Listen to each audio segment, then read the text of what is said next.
Ji. Namaste, everybody. First, to start with a little bit about Aham Talks and what I feel about Aham Talks. It's an independent think tank founded by Srimati Monica Reddy Ji, with like-minded individuals to host talks by thought leaders on correct, complete, and candid perspectives on issues of national importance. In this age of truly democratic freedom of expression and access to information, which does get challenged time to time, Aham provides a platform to bring awareness and an outlet to the outrage and agony created by historical wrongs meted out to India and the Hindu or Sanatan community at large. In the thankless and vicious world of mainstream media, Aham is one of the few unbiased nationalistic platforms that have given voice to issues that have hitherto been hidden from the national psyche. Although Aham's contribution to bring forth these issues and voices is enabled by the omnipresent technology, we are ever more grateful to the courage, depth, and academic rigor of the speakers. We hope to strive on in this mission to bring awareness and inspire the largely ambivalent Hindu society to register their protest and to all the overt and subvert misdoings of past and present. A few words about Shri Ravi Ranjan Singh Ji. Ravi Ranjan Singh Ji is the chairman of Jhatka Certification Authority, the only organization to provide such a certification so far. He has fought a long and hard battle to bring awareness of the halal industry, unraveling its ramifications right from restricting food choices to non-Muslims to its eventual purpose of funding jihad. While I'll start with the meaning of word halal. So far Jhatka slaughtering is concerned, we have been doing it for ages and much before many of these religions came into being. The Bali and Jhatka, that was our way of slaughtering. The reason, we developed it through we developed it in a scientific manner, a trial and error method. We tried over thousands of years we tried, and ultimately the Jhatka was developed because it has the minimum pain. When Islam came, it brought along, with advent of Islam and coming of Islam, the halal system came into being. That is for the slaughtering part. But halal is something beyond slaughtering, beyond meat. Halal is an Arabic word that means legitimate, permissible.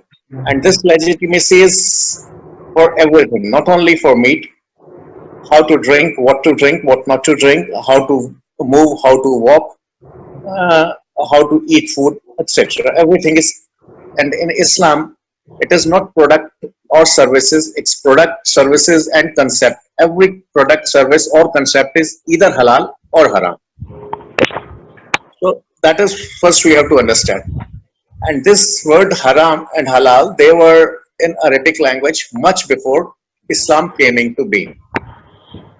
The meaning of the word halal is same as it was, say, 2000 years back, and it is now. That means permissible. The difference is that before advent of Islam,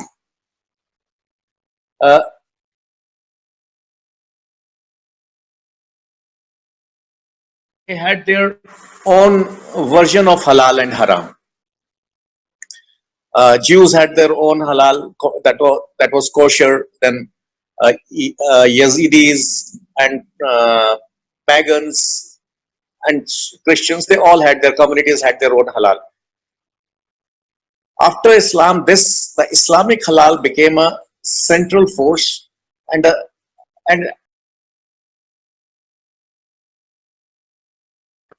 halal is Islamic halal, permissible according to Islam. Our meat shops in India, they're writing halal meat. It means permissible. Permissible to whom?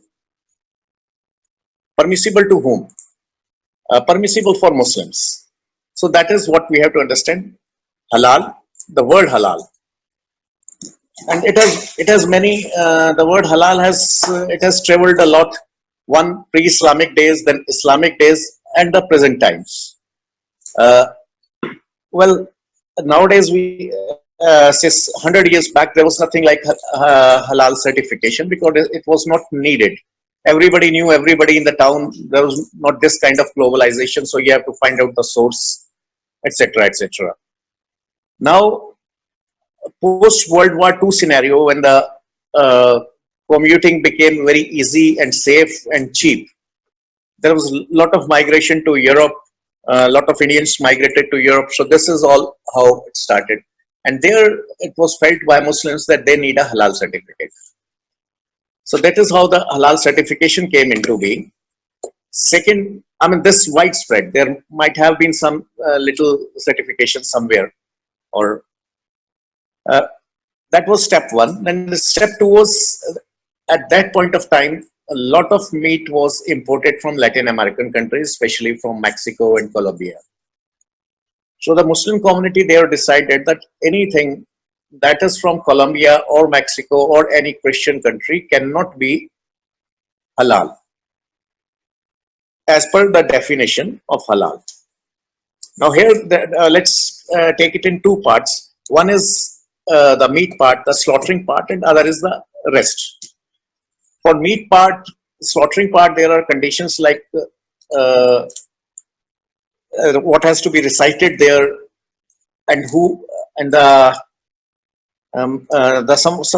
man who is slaughtering, he must be a male namazi Muslim. So no non-namazi can slaughter it, and no non-namazi can, of course, recite those verses of Quran. That is one thing. And the second is uh, the animal must face Makkah. So far these two conditions are concerned, uh, it doesn't bother me much. It doesn't bother me much. Well, I may not agree to that if an animal faces Makkah, then it's not a sin. Killing an animal is not a sin. If it doesn't face Makkah, it's a sin. I may not agree, but that's not a dangerous condition for me. Uh, the alarming thing is the other parts which are also applicable to meat and every aspect, or also to non-meat, anything. So now we have halal cosmetics. There's halal certified, halal medicine, halal hospitals, halal everything. They are halal dating sites. So everything is halal or haram. So the part of the what worries us, it should worry any non-believer kafir, is that it's a closed door affair. It's like an economic black hole. Well, you can buy halal, but you cannot be part of producing halal. So that's something one-way traffic, or to put it in words as I put, economic black hole. Uh, and for all non-Muslims, if they have to supply it to a Gulf country, say India, they have to have a halal certificate.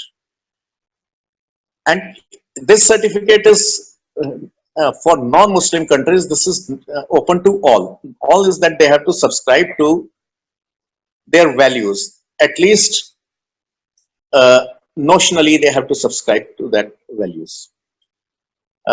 And then there is halal fee on that, and that fee, the institutions like Jamaat al-Hind and these organizations who are also involved in so many other activities, and many of these certificate issuing authorities, they have their links as per international reports, the FBI reports. They have the links with many organizations which are on the red list. It is something like this.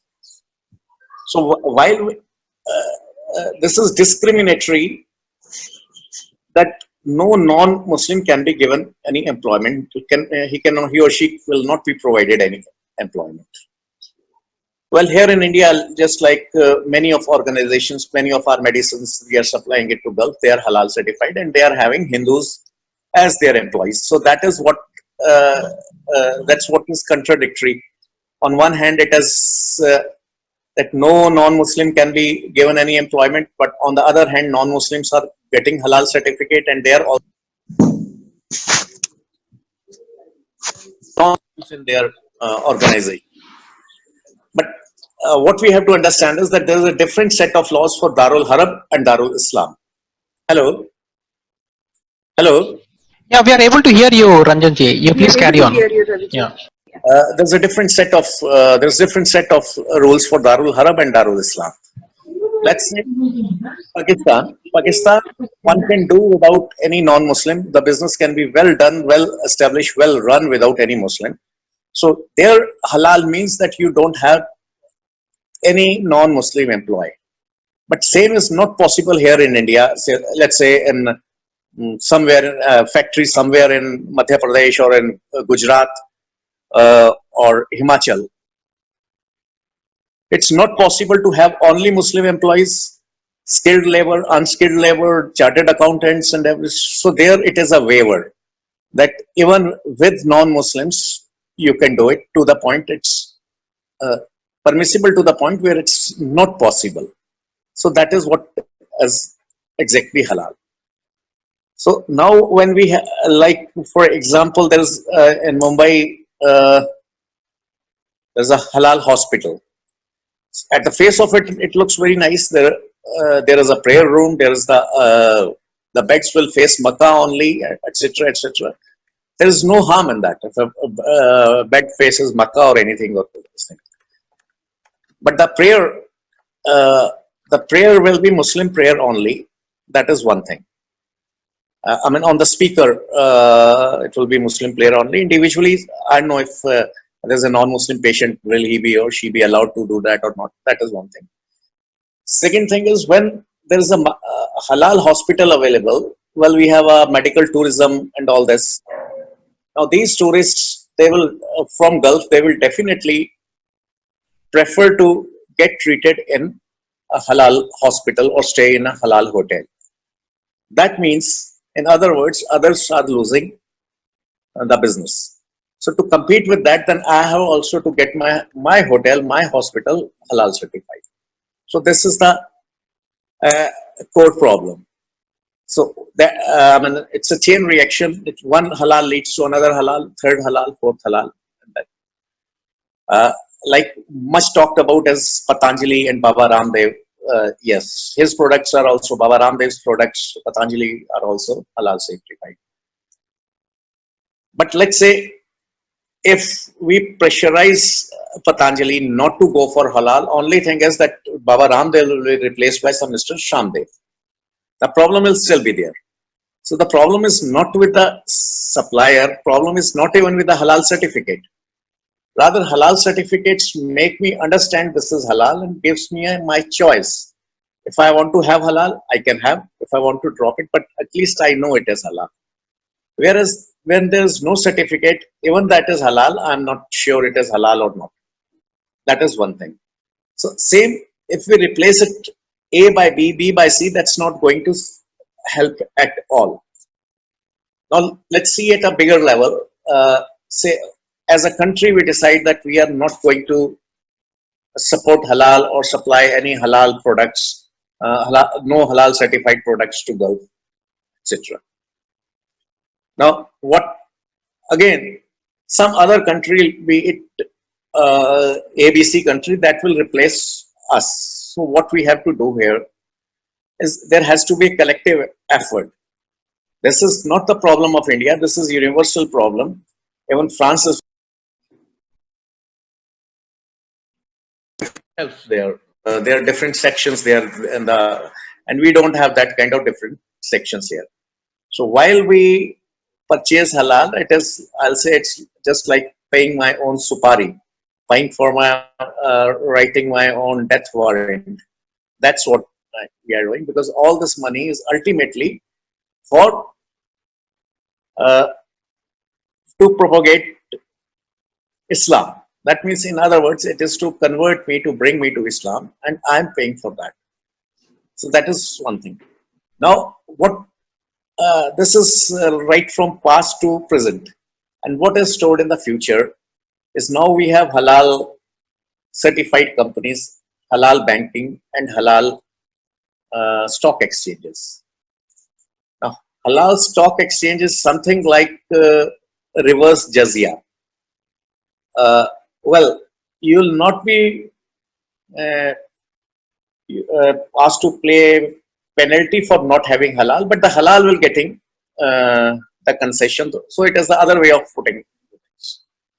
So the companies, I mean, when I buy share, when I sell share, profit is something different on my share. How much I earn profit, how much I lose. But there is some kind of money that also evaporates in the process, like any processing fees, any ticket fees, membership fee for the stock or brokerage. Now, when there is discount on official discount by stock exchange, by the country that is hosting that stock exchange on the text, that means it tempts me to make my company as a halal certified company. Means at least I have agreed it in principle that whenever, wheresoever possible, I'll comply to Sharia. It may not be fully explained to me at this point of time that Sharia also means that no woman will be given employment or something. You cannot publish a book. If you have a printing house and you get a loan from a Islamic bank, that is Sharia compliance bank. So far you are printing bags, it is okay. So far you're printing other books, it's okay. The moment you print something that is kufr, say Gita, or any holy book, or any this thing, which is not as per Islam, that is kufr, and that means now from here onwards you're defaulter to the bank. So this is one thing. Other thing we very tempting at the face of it is that well, it has no interest on it. It seems very charming, very rosy picture that a bank, I get the loan with no interest. But the very, I mean, my common sense doesn't make me believe how can a bank run without interest. It has to have some kind of profit. And that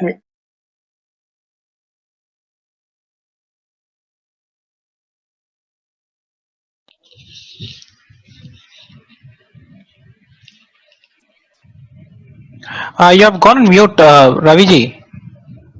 Raviji, you have gone on mute.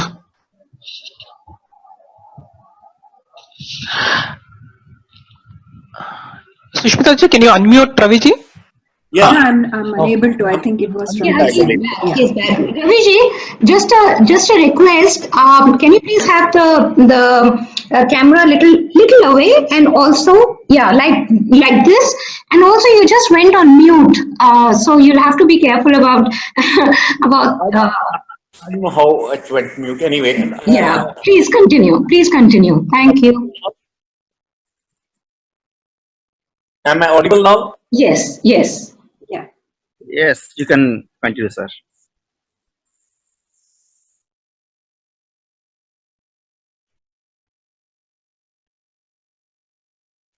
And disconnected. It was mute for some time. So this is the moment I print something like something kufr. So I am a defaulter of the bank, and then the bank starts its own process of recovery. So that means it is not only the money which is being my money is being used in the way Sharia way. A Hindu can deposit in that, a non-Muslim can deposit in that, and also can get loan from that. But the conditions for the business is that it should be Sharia compliance. So that means now this is passive conversion. Now I cannot print a book according to my taste or to propagate my religion or to propagate anything that is beyond the understanding of Islam or beyond Islam. That is one thing. That is how dangerous it is. It is when we say halal-onomics, I say halal-onomics, but it's not only economics, it's also social, it's also religious. I mean, there are so many things working with, I mean, one key opening so many locks of Islam and locking ourselves. So this is why I took a campaign against halal in something like 2007 I started, and in 2009 I filed a petition in the parliament before the parliament committee petition committee that the Indian Parliament, the canteen of Indian Parliament is serving only halal. That means if you have to have a want to have a meat for reason whatsoever, for on health ground, social ground, your taste ground, you have to have. You can only have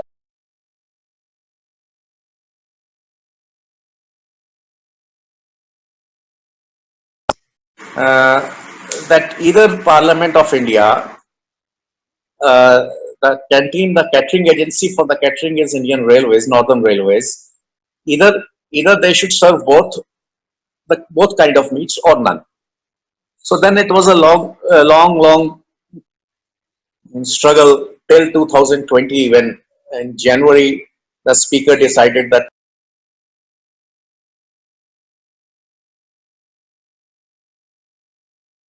struggle. And meantime, just to share with you uh, the kind of responses we got from Parliament, from the ministries. If I can just share this thing, because I don't.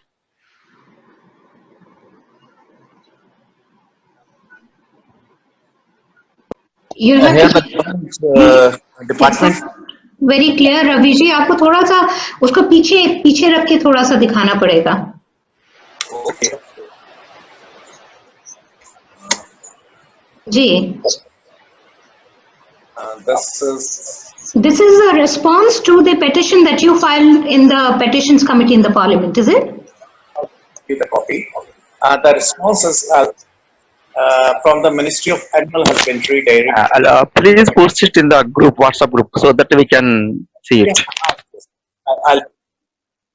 The response was that animal slaughter. So the question, the petition was that Indian Parliament is serving only halal. That is discriminatory. Parliament of India should serve both meats or should serve none. That was the petition. So the answer was from the Ministry of Animal Husbandry, Dairy and Fisheries, that since it is a state subject, slaughtering is a state subject, so we can do nothing about it. That was the, and the funny part is the officer who is writing this letter to me, the rank and the designation is, just show me the rank and the designation. The rank in the designation is Assistant Commissioner Meat. So I mean, this was the kind of Assistant Commissioner Meat. So it took nearly 11 years to convince one department, that is Parliamentary Canteen, and it was definitely this time it was a speaker was in a different mood to do it, and he did it. Otherwise, it would have been, had there been some other government, some other speaker, the things would have been different. So now, at least we have one victory, that is the Parliament is not halal anymore. It's not Jhatka, but it is not halal anymore. That is one thing. So, what's wrong with it? I mean, at the face of it, it seems nothing wrong with it. We mostly have people become, it's more healthy and more tasty. That is the common notion to get it. The response I get from the people. So that is, taste is something individual. Something may be tasty for you, something may not be tasty for you. It depends upon the individual taste. So far, health is concerned, this propaganda has been there for 1,400 years, that this is more healthy, this is scientific. Because blood drains out. Whereas there is no research, no anything that proves that, no scientific research. On the contrary, let's understand it logically. Blood is something which has got a clotting property. So far, it doesn't come into contact with the air. It keeps flowing inside the body. The moment it is in contact with the air, it starts clotting. And the clotting begins at the outlets. That means the jugular vein, which is being cut, is a clotting there, and that stops the blood from oozing out. And the second thing is that what is mostly most of us have been told that, I mean, we have been buying this story that since the heart in Jhatka it's slaughtered off, and in halal it goes slow, so the heart keeps pumping. Heart anyway keeps pumping. It is involuntary muscle. It is not under command of brain. So heart keeps pumping either way. Either it's halal or it's Jhatka. Yes, but the clotting part is definitely there in halal and not in Jhatka because of this long process. The clotting is also there in Jhatka, but the process is and the part the reason for Jhatka is that animals should should have no pain. It is, yes, the moment that any sharp edge touches its neck, it feels pain. But that is so minimal, it's just like anesthesia and operation. The difference is like this. An analogy I put it. Anesthesia and operation. So that is a pain for fraction of a second. And that is, the other pain is throughout the process of being slaughtered while recitation is going on.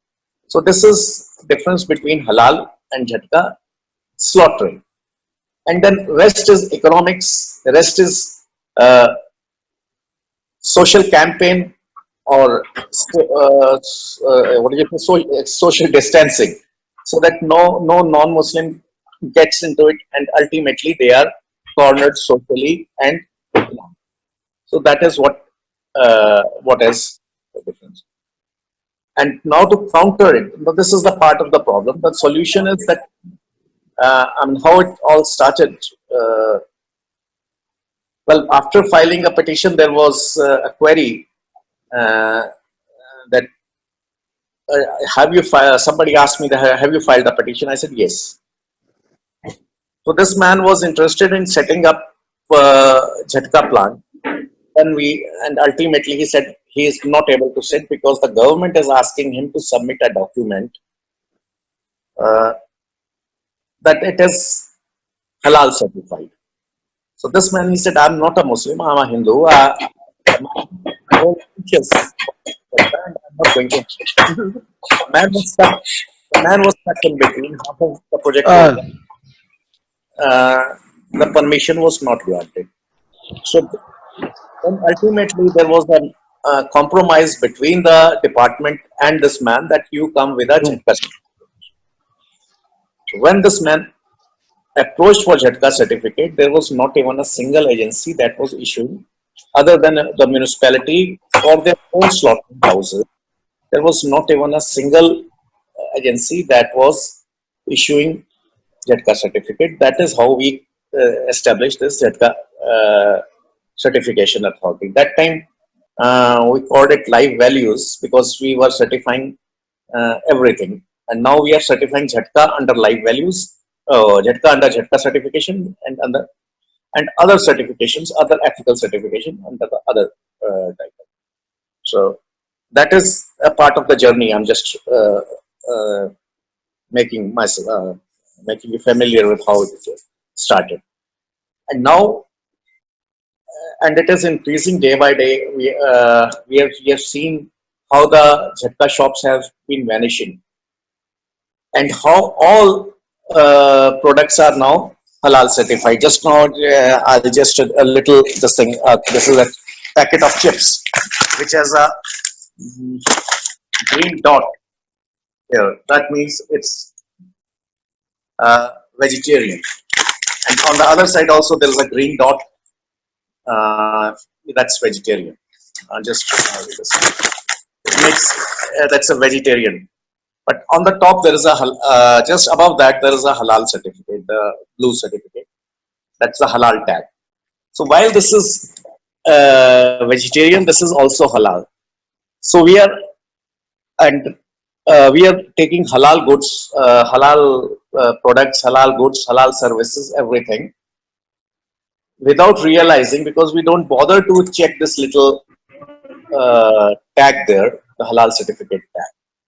And that means a part of this is going for jihad. Well, This someone may think it is not jihad, it is zakat, it is kharat, or whatsoever. The end of it, it is going something that is for the promotion of Islam. In other words, that is for working against others. That is what it means. So now onwards, I mean, these are the problems. The solution is, it's not a very complicated solution. At least at the micro level, it's not very complicated. Uh, One is that we must not pick anything that is halal certified. And not only I should refuse to pick it, I should also convey that why I am, just give me that Kajal here. I should also, say that I am refusing it because it is halal. And there's so many examples, like one of the medicines, very good medicine for cataract. I'll show you this. This is a kajal, cataract kajal, and the top, and very effective. And to get this myself cured, I have to buy this, which is halal certified. That means I'm paying for something I'm not believing in, but it becomes my compulsion to buy this. So one is, I should avoid, and I should also say that this is why I am not buying it. That is at the micro level. Or in airways, I can always register my complaint. But at the bigger level, we have to take up the things with the government, like PEDA, FASAI, all these organizations. We have to take up things with the government. And the third and the most complicated issue is that even if we control, this is a global problem. It is not something like if in India we decide that we are not going to issue halal certificates anymore, or we'll be out of business. So this problem is not only with India; it is also with many other countries, and some of them like Poland, Denmark, and near here Sri Lanka and Myanmar. Well, they have opted out of halal, so they don't have any halal products. But these are the countries which can afford, like Sri Lankan economy and all this. Our economy is heavily dependent on export to Gulf. So we have to have a different kind of solution. It has to be a universal solution. Uh, we have to be negotiate with other countries, other this thing, because this problem is not only Indian problem. This is also their problem. It is like the halal conference in 1998 in Malaysia. That is what pushed all this. So there not again there has to be a counter for that. That is a collective effort by the nations. So this is something beyond my control or beyond anyone's control. But it is. But still, it must be worked for. We must work for that. And at the micro level, we can always opt for non-halal food, non-halal articles, non-halal hospitals, non-halal medicines, and also register our protest. A typical example is in Delhi 5 stars, all the meat that is served with is halal, whereas the percentage of Muslim client is less than 5%. The reason is that this 5+ Protestant percent is a brute minority. They protest like anything. They'll refuse. They'll go move to other hotel if that is not available. But as we had the meetings with these hotel people, they said, okay, 5% of them protest. The day 10% of you protest, we'll shift over to Jhatka. But the problem is with you, not with us. You don't protest. You never. The man who was negotiating with me, I mean, we were meeting. He said, I've been here for nearly 22, 23 years. You are the third or the fourth person throughout my career who asked me why is Jhatka not available. So that is where the problem is. We are not vocal. One is we are not aware and ignorant. Second is even if we are ignorant, even if we know, we don't bother. That is one thing. And the third thing is availability. Of course, as on date, to get a meat, Jhatka meat, it's very difficult. even to get few this thing. Like most popular is Ruh Afza. You now the problem. There's another problem, that is there are a lot of products which are halal products, exactly according to Sharia, but they have not certified. They have not displayed their certificate. So that is where the problem is. That is why halal certificate rather helps me to identify that this is halal. But where there's no halal certificate, it's more confusing.